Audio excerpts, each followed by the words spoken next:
श्री कृष्ण ने कहा है, सबसे बड़ा पाप है यह, सजा है भयानक। शास्त्रों पुराणों में बताया गया है कि मनुष्य धरती पर रहकर जो भी अच्छे या बुरे कर्म करते हैं, उन सभी कर्मों का लेखा जोखा मृत्यु के बाद होता है और उसके अनुसार सजा और पुनर्जन्म मिलता है। ईश्वर की दृष्टि में जो अच्छे कर्म यानी आपके काम होते हैं उसे पुण्य कहा जाता है और जो बुरे कर्म होते हैं उन्हें पाप कहा जाता है। वीडियो में आगे बढ़ने से पहले हमारे YouTube चैनल जीवन ज्ञान संगम को लाइक सब्सक्राइब करें और कमेंट में जय श्री राम लिख दे, आपका कल्याण ही कल्याण होगा। पुराणों में कई अच्छे और बुरे कर्मों के बारे में बताया गया है। गरुड़ पुराण और कठोपनिषद में तो यह भी बताया गया है कि मनुष्य को अपने पाप कर्मों के कारण मृत्यु के बाद अलग अलग तरह के पापों के लिए कौन कौन सी अलग सजाएं दी जाती हैं। गरुड़ पुराण में उल्लेख मिलता है कि मनुष्य धरती पर जो कुछ भी पाप करता है उन सभी पापों की अलग अलग सजा बारी बारी से मिलती है।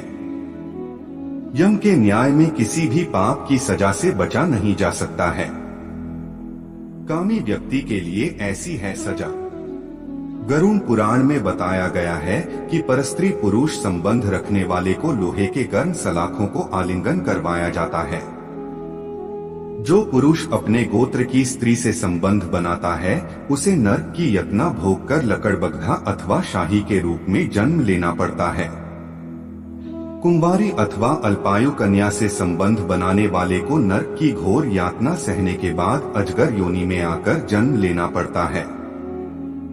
जो व्यक्ति काम भावना से पीड़ित होकर गुरु की पत्नी का मान भंग करता है, ऐसा व्यक्ति वर्षों तक नरक की यातना सहने के बाद गिरगिट की योनि में जन्म लेता है। मित्र के साथ विश्वासघात करके उसके पत्नी से संबंध बनाने वाले को यमराज गधा की योनि में जन्म देते हैं। लेकिन व्यभिचार और धोखा देने से भी बड़ा एक पाप है जिसकी सजा कठोर है। महाभारत के समय एक व्यक्ति ने ऐसा पाप किया था, लेकिन आजकल बहुत से लोग ऐसे पाप करने लगे हैं। जानिए वह पाप क्या है और इसकी सजा क्या है। कृष्ण की दृष्टि से यह है सबसे बड़ा पाप। भगवान श्री कृष्ण ने दृष्टि में जो सबसे बड़ा पाप है वह है भ्रूण हत्या। महाभारत युद्ध समाप्त होने के बाद जब द्रोणाचार्य के पुत्र अश्वत्थामा ने उत्तरा के गर्भ में पल रहे बालक परीक्षित पर ब्रह्मास्त्र का प्रयोग करके उसकी हत्या कर दी, तब भगवान श्री कृष्ण सबसे अधिक क्रोधित हुए थे।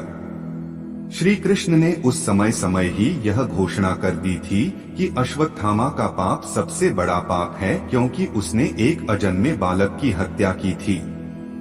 श्री कृष्ण ने इस पाप की सजा स्वयं अश्वत्थामा को दी थी।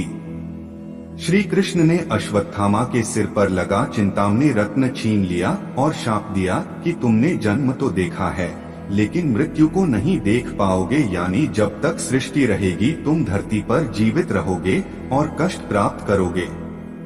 भ्रूण की हत्या करने वाले के लिए सबसे कठोर सजा निर्धारित है और ऐसे व्यक्ति को कई युगों तक इस सजा का दंड भुगतना पड़ता है। आज के लिए बस इतना ही, मिलते हैं न्यू वीडियो पर। जय हिंद, जय भारत।